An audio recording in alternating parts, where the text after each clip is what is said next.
So,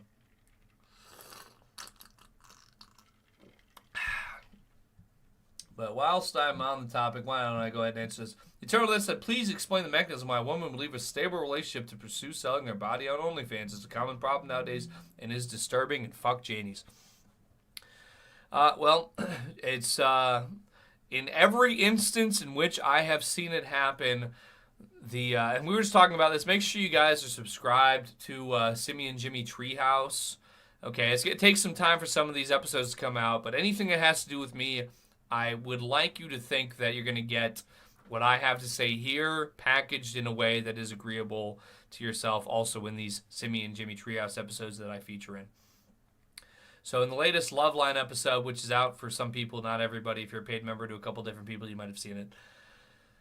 The idea is that in certain instances, a woman can find herself being highly inundated with, essentially, think about me, right?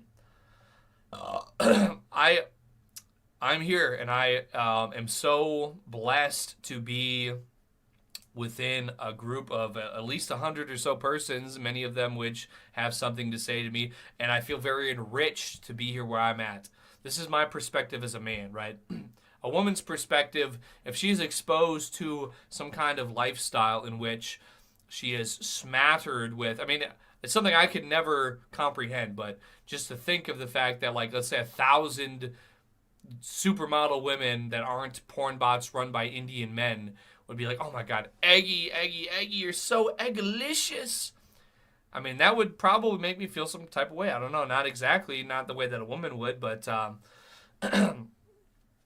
this idea that under certain circumstances that a social media platform could both indulge a woman in excessive admiration compared to what you would receive in a natural sort of lifestyle.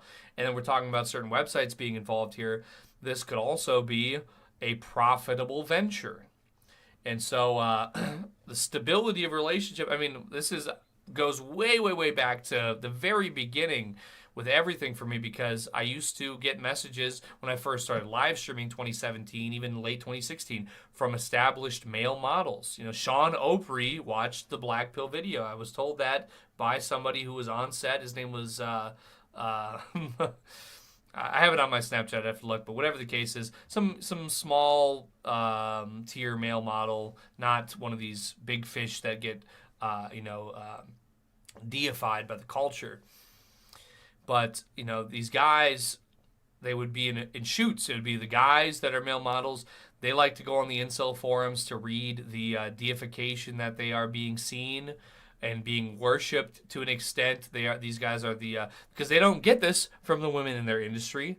If they get this from women on the streets, it's very shallow. They want to touch on these guys, but they have no emotional connection or whatever. And they may have no emotional connection regardless, because they might be so steeped in this culture of come and go, touch and go, where they just aim for this grand trophy to lavish themselves over. They throw their bodies at a man who they find are, somebody who's so much of a spectacle. Because it's hard to know how, actually I can say this much. You know what? I'm just going to tell you so real. It's going to be hard for some people to hear this, but I'll keep it real. So when I go live, I'm speaking my truth to power. I'm speaking my truth to those powers that be.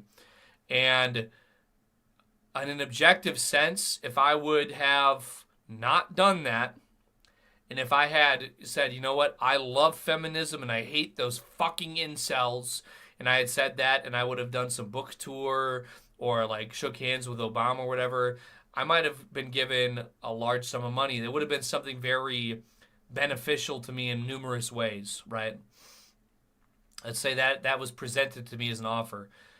In the way that a woman who is in a good relationship might see the temptation of a sexualized path forward to be single and sexualized and have that be a very profitable venture, so too might have I, set my beliefs down for a more profitable way of living in that sort of way, where I would have gone against what I had been a part of for my own benefit, maybe at the end of the day. But what I know for myself is that This isn't some small thing. It's a continuous. I wish that the government, I wish it had been like that. That they had been very negative, and all of a sudden, out of nowhere, had been very flipping the switch. It just hasn't been that way. It's every bit of our leadership is self-serving. What I have been told and what has been brought to my table for years is to disavow my beliefs, to disavow the beliefs that I've had, and because that I could have,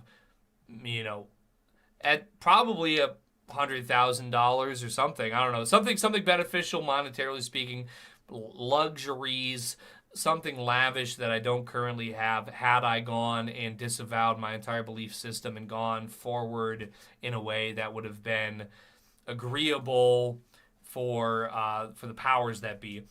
And my belief is, listen, I'm a man in my 30s. I'm upset with how things were prior to my adulthood.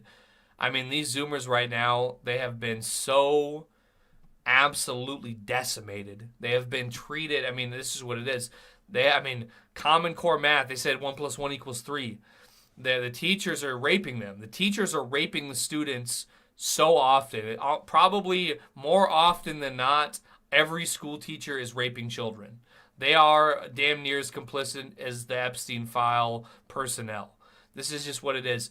It's such an incredible sickness, so pervasive, that those youth who are going to break through this system that's been going on, this absolute slaughterhouse, this absolute stranglehold on the youth that has been presented for the last damn near 20 years at this point, at least 15 or more. When these youth are conscious of what's going on, that's why you see the government, I don't even get questioned by feds anymore. I don't get problems from the feds anymore in these last few years because the Zoomers are so knowledgeable about what's going on. They are so hurt by the system that they're being put into. Really, they're trying to, the powers that be are trying to feed them into the most dehumanized slavery that has ever existed in recorded human history. The Zoomers are ready to do anything to go against it. They are so done with it that if I had said, you know what, in 2018, you know what, you want to come to my house and threaten me and then threaten whatever, okay, listen, let me go ahead. Let me say I'm going to swallow your Kool-Aid and say whatever you have to say. And then, let me just be a part. Let me go join fucking, what's his name, Heimbach. And fucking Matt Heimbach joins the ADL. He was marching and throwing Romans. Now he's a fucking ADL cocksucker. Let me go join Matt Heimbach and all these other cocksuckers that are fucking pussy bitches and fucking kneel and fucking suck Obama's cock or whatever. I said, I'm not going to do that. You know what? You would say what you want to say about me, but I'm not going for that.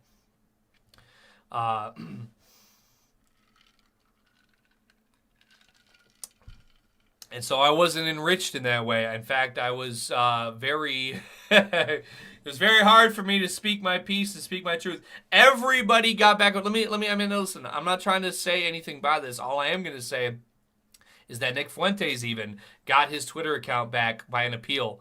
All I ever did was make a fucking Sneed joke about Dr. Fauci. That's all I did to get permanent ban. I appealed my ban on @OneEggWhite on Twitter over 100 times.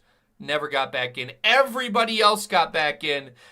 And they say, Trumpy's all right. You know what? Israel, they're kind of our good friend. You know what? Maybe I was wrong about the beginning. I said I will never admit fault, ever, because there's nothing I fucking did admit fault for.